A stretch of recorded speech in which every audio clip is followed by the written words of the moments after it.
নমস্কার, শুভ নববর্ষ 1433। আমরা জানি একটা বছর পেরিয়ে গিয়ে নতুন বছর শুরু হয়ে গেছে। নতুন বছরের প্রথম মাসে আপনাদের সঙ্গে দেখা, তাই কিছু কথা আপনাদের সঙ্গে ভাগ করে নেওয়ার লোভ সামলাতে পারলাম। আজকের কথা হচ্ছে নতুন বছর নতুন খাতা। আমরা সবাই জানি নববর্ষ দিন আমরা পালন করলাম কয়েকদিন আগে, খাওয়া দাওয়া হলো, আনন্দ হলো, মজা হলো, হাসি হলো, গল্প হলো, সিনেমা দেখা হলো, এমনকি আমরা বগলে করে ক্যালেন্ডার, মিষ্টি এসবও নিয়ে এলাম দোকান থেকে।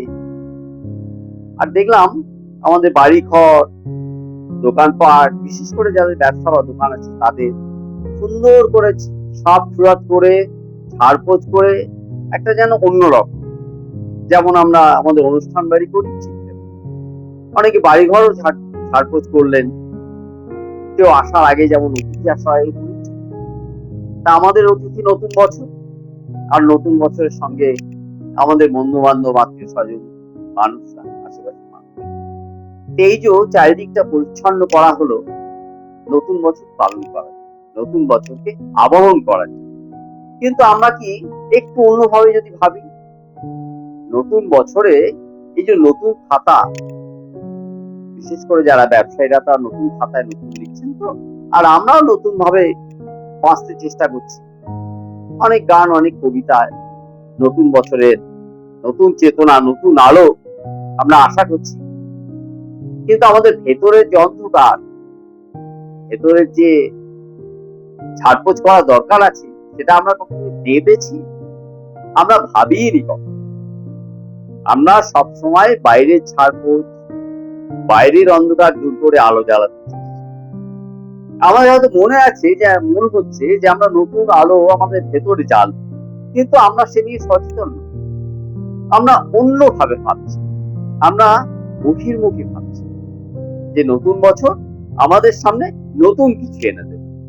কিন্তু তার জন্য যে নতুন খাতা করার জন্য ব্যবসায়ী যেমন পুরনো হিসেব নিকেশ দেখে তারপরে নতুন দিকে এগোয়, নতুন খাতায় নতুন একটা শব্দ বসায় বা নতুন একটা অঙ্ক বসায়, আমরা সেটা করছি না। আমরা সেটা করছি, আমরা আমাদের ভেতরকার ময়লা ঝাড়পোছ করার দিকে কখনোই মনোযোগী।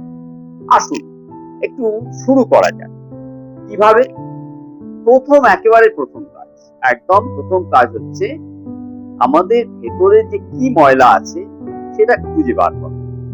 যেমন দোকানের ভেতরে কোণে কোণে যেসব ময়লা জমে থাকে সারা বছর, যেমন বাড়ি ঘরে ঝুল জল, ঠিক তেমনি আমাদের মনের কোণে কোণে সব ব্যর্থতা, অপ্রাপ্তি, ক্ষত, ক্ষতি, কিছু না পাওয়ার বেদনা, কিছু আঘাত পাওয়ার বেদনা, কিছু সম্পর্ক ভেঙে যাওয়ার বেদনা, কত কিছু আমাদের ভেতরে ঠিক কোণে কোণে কোণে কোণে অন্ধকার কোণে ঘাপটি মেরে জমে আসছে।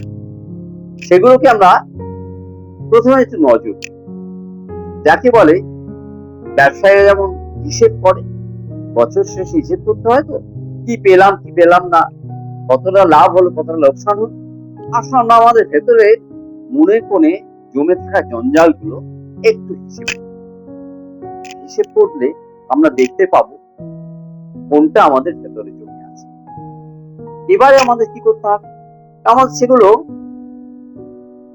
অনাদায়ী ঋণ, আপনারা জানেন তো ব্যাংকে থাকে অনাদায়ী ঋণ, মানে যে লোন বা ঋণের টাকা কখনো আদায় করা যায়, এই অনাদায়ী ঋণটা সরাতে হয়। কেন সরাতে হয়?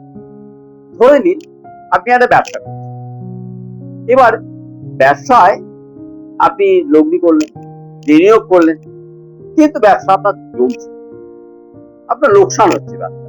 তা আপনি ভাবলেন না, ব্যবসায় একটা ধৈর্য বলে বড় কথা আছে, আমাকে ধৈর্য ধরতে হবে, ধৈর্য ধরলে তবে তো সাফল্য লাভ করা যায়। সংস্কৃত একটা করার কথা আছে, ধৈর্যং ধরু কার্যং করু, এই ধৈর্য ধরতে হবে তবে তো সাফল্য আসবে। কিন্তু মজার ব্যাপার কি, এই ধৈর্য ধরছেন, আপনি বিনিয়োগ করছেন, আর ব্যবসাটা লোকসানের খাতায় লোকসান হচ্ছে। তাতে কি হচ্ছে, অনেক সময় লোকসান হলে লোকসানের উপর লাভের উপর যেমন একটা ইন্টারেস্ট বা সুদ হয়, লোকসানের উপরও একটা নেতিবাচক সুদ হয়। মানে ঋণ, লোকসানটা ঋণ হয়ে দাঁড়ায়, মানে বোঝা হয়ে দাঁড়ায়, সেই বোঝা হয়ে দাঁড়াচ্ছে। তো আমরা ঠিক ওই বোঝাই কাঁধে নিয়ে বেরোচ্ছি। আর যেমন লাভের উপর চক্রবৃদ্ধি হারে সুদ আমরা পেয়ে থাকি, তো আমরা ব্যাংকে ফিক্স করলাম, রেকারিং করলাম, এইভাবে আমরা ডিপোজিট করি বা জমাই, তো তার উপর সুদ হয় চক্রবৃদ্ধি হারে। চক্রবৃদ্ধি সুদের হার আমরা সবাই জানি, সবাই অঙ্ক করেছি। তেমনি ঠিক নেগেটিভ বা ঋণাত্মক চক্রবৃদ্ধি সুদও আমাদের মনের মধ্যে হয়ে যাচ্ছে। যদি আমরা ব্যবসায় ফেল করি, সেই লোকসানও কিন্তু একটা ব্যবসা।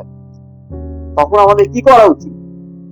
বুদ্ধিমান লোক কি করে, হিসেব করতে বসে যে এই যে ঋণাত্মক যে সুদ হচ্ছে আমাদের ইনভেস্টমেন্ট বা বিনিয়োগের ওপর, এবার তো সেটাকে সরাতে হবে।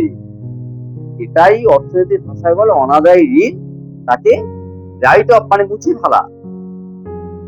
স্লেটে যেমন অনেক কিছু লেখা হয়ে গেল, মানে হাবিজাবি লেখা হলো, অঙ্ক বসালে হলো, তা আমরা আগে কি করতাম? আগে স্লেটটা একটা জল ন্যাকড়া দিয়ে মুছে ফেলতাম। বা বোর্ডে অঙ্ক কষা হলো, ক্লাসে আমরা দেখেছি একটা অঙ্ক কষা হয়ে গেল, তারপরে শিক্ষক এসে ডাস্টার দিয়ে ওটা মুছে। কেন? কারণ কালো বোর্ডে সাদা চক দিয়ে নতুন অঙ্ক কষতে হবে। তেমনি আমাদেরও এই যে যা কিছু বোঝা, অনাদায়ী ঋণের বোঝা আমাদের মনের ভেতর জমে আছে, কষ্ট, দুঃখ, অপ্রাপ্তি, ক্ষত, ক্ষতি, ব্যর্থতা, সব কিছুকে সরিয়ে দিতে হবে, সবকিছু মুছে ফেলতে হবে। রাইট অফ বলে একটা ইংরেজিতে কথা আছে, মুছে ফেলা অর্থনীতি ভাষায়। তেমনি আমাদের খাতা থেকে, পুরোনো খাতা থেকে, মনের পুরোনো খাতা থেকে পুরোনো সবকিছুকে মুছে ফেলতে হবে। মুছে ফেলে কি করতে হবে? মুছে ফেলে কেন? কারণ মুছে ফেলে অনাদায়ী মুছে ফেলে আবার নতুন যে এন্ট্রি বা নতুন যে লেখা, নতুন অঙ্ক লেখা, যেমন একটা বোর্ডে মুছে ফেলে নতুন অঙ্ক আবার শুরু করতেন শিক্ষক মহাশয়রা, বা আমাদের ছাত্রদের অনেক সময় বলা হতো, ঠিক তেমনি ভাবে মনের ভেতর নতুন অঙ্ক করা। এই নতুন অঙ্ক কি হবে? নতুন অঙ্কের বিষয় কি হবে? নতুন অঙ্কের বিষয় হবে বর্তমান। যেরকম কথা তা আমরা জানি, একটা খুব ভালো কথা আছে যে অতীতে কি হয়েছে আমরা জানি, কিন্তু সেই নিয়ে যদি কান্নাকাটি, দুঃখ, বসে ভাবনা চিন্তা করি, তার সঙ্গে সঙ্গে আমরা আস্তে আস্তে আস্তে আস্তে অবসাদের দিকে ডুবে যাব। কিন্তু বর্তমান তো আমাদের হাতে আছে, ভবিষ্যৎ কি হবে আমরা জানি না। বর্তমানে আমাদের এই যে নতুন খাতা, বর্তমানে নতুন খাতা কিভাবে বর্তমানে খুলবে, কি লিখবে সে খাতায়, সেটাও তো ভাবতে হবে। কি লিখবে, এই লেখাটা আমাদের নিজেদের বাড়বে। নতুন খাতায় সবচেয়ে আনন্দদায়ক নববর্ষের যে আনন্দ উপভোগ করতে গেলে আমাদের কোনো সৃষ্টি মানে ক্রিয়েটিভিটি, সৃষ্টি মানুষকে সবচেয়ে বেশি আনন্দ দেয়। যখন একজন যিনি মানে মাটির প্রতিমা গড়েন, তিনি যখন আস্তে আস্তে আস্তে আস্তে কোন দুর্গা প্রতিমা গড়ছেন কি লক্ষ্মী প্রতিমা গড়ছেন, যখন কমপ্লিট হয়, সম্পূর্ণ হয়, সেটা তো একটা নতুন সৃষ্টি, তখন তার মধ্যে একটা আনন্দ হয়। তিনি হয়তো প্রতি বছর করছেন, কিন্তু প্রতি বছরই তার আনন্দ নতুন ভাবে করছে। বা একজন শিল্পী যখন ছবি আঁকতে যখন শুরু করেন, তখন একরকম, শেষ হলে একটা নতুন আনন্দ। বা একটা কবিতা যিনি লেখেন, যিনি যা করেন, এমনকি যিনি, আমরা যারা ঘর পরিষ্কার করি, নিজের ঘর, তখনও ঘরটা পরিষ্কার করলে যে আনন্দটা হয়, সেটা নতুন সৃষ্টি, যে আমার ঘরটা পরিচ্ছন্ন দেখাচ্ছে। আমাদের মনের ভেতরও আমরা যেটা আনন্দ অনুভব করি, সেই নতুন সৃষ্টির এন্ট্রি করতে হবে। নতুন দিনে নতুন খাতা খুলতে হবে। সেই যদি আমরা নতুন কোন সৃষ্টিতে দিয়ে নতুন খাতা খুলতে পারি, তাহলে সবকিছু আমাদের যে মনের জঞ্জালটা দূর হয়ে যাবে। আর ওই যে বললাম যে নতুন বছর, নতুন খাতা, নতুন ভাবে শুরু করা, সেটা আমাদের সার্থক হবে। আর আসুন, শুধু ব্যক্তিগত জীবন নয়, ব্যক্তি জীবনে নতুন সৃষ্টি করলে আমরা এগিয়ে যেতে পারবো। নতুন বছর আমাদের সত্যিকারে নতুন ভাবে ধরা দেবে। সমষ্টি জীবনও আমাদের অনেক কিছু নতুন হবে। এই যেমন ধরুন না 1433 বঙ্গাব্দে আমরা পা দিলাম, কিন্তু এই যে বঙ্গাব্দ, আমরা তো ভাবতে পারি এই বঙ্গাব্দ কোত্থেকে এলো, কোথায় কবে হয়েছিল। এটা তো একটা ভাবনা, একটা নতুন ধরনের ভাবনা। হয়তো অনেক কিছু তত্ত্ব চলছে, এখন একটা নতুন তত্ত্বও চলছে। আসুন একটা চেষ্টা করেও দেখা যায় যে মহারাজ শশাঙ্ক বাংলার প্রথম স্বাধীন সার্বভৌম এবং ঐশ্বর্যশালী বীর যে রাজা, যিনি বাংলাকে প্রথম পরিচিতি দিয়েছিলেন, সেই মহারাজ শশাঙ্ক আজ থেকে 1433 বছর আগে গৌড়ের সিংহাসনে আরোহণ করেছে।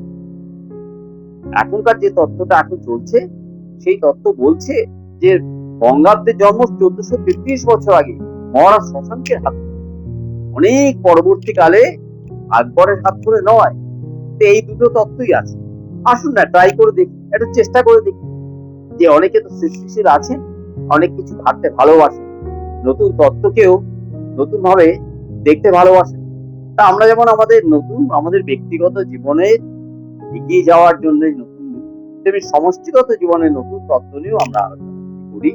তাহলে আমাদের এই নতুন জীবন, শুভ নববর্ষে নতুন আলো আর নতুন হিসেবের খাতা আমরা খুলতে পারবো। ধন্যবাদ। শুভ নববর্ষ, শুভেচ্ছা, প্রীতি, অভিনন্দন।